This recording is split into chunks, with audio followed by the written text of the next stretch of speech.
शेतकरी मित्रांनो नमस्कार. मी अनिकेत शेळके तुम्हा सर्वांचं आजच्या ह्या व्हिडिओमध्ये मनापासून स्वागत करतो.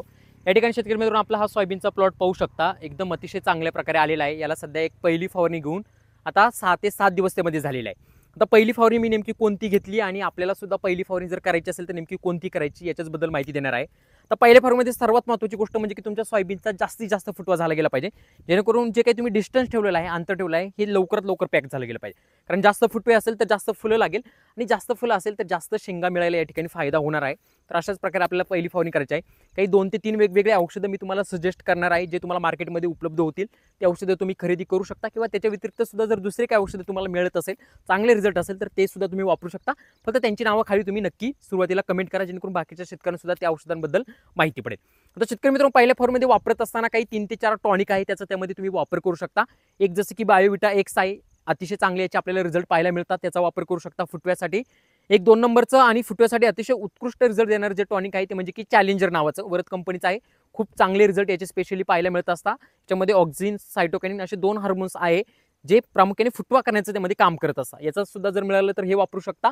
किंवा शेतकरी मित्रांनो केबी बायो ऑर्गॅनिक कंपनीचं नोवाझाईम नावाचं टॉनिक आहे, याचा सुद्धा त्यामध्ये तुम्ही वापर करू शकता. तिन्हीपैकी कोणतंही एक वापरू शकता.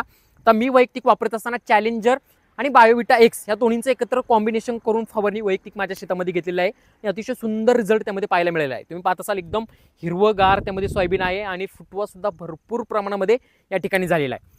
आता शेतकरी मित्रांनो जे काही मी तुम्हाला टॉनिक सांगितलेलं आहे, बायोविटा एक्स वापरत असताना 30 ml वापरा, चॅलेंजर वापरत असताना 5 ml वापरा किंवा त्यामध्ये नोवाझाईम वापरत असताना त्यामध्ये 30 ml वापरायचं. कोणतंही एक घ्या, 2-2 घेण्याची सुद्धा त्यामध्ये तुम्हाला गरज नाही. एक वापरलं तरी पण चालेल.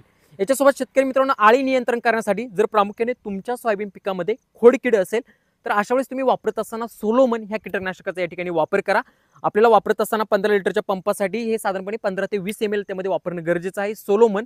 किंवा शेतकरी मित्रांनो तुम्ही एक दुसरं म्हणजे की आलिका कीटकनाशकाचा सुद्धा वापर करू शकता. हे वापरत असताना 15 लिटरच्या पंपासाठी 12 ml वापरायचं आहे. किंवा आळींचा खूपच प्रादुर्भाव असेल तर अशा वेळेस प्रोक्लेम ह्या कीटकनाशकाचा वापर करू शकता.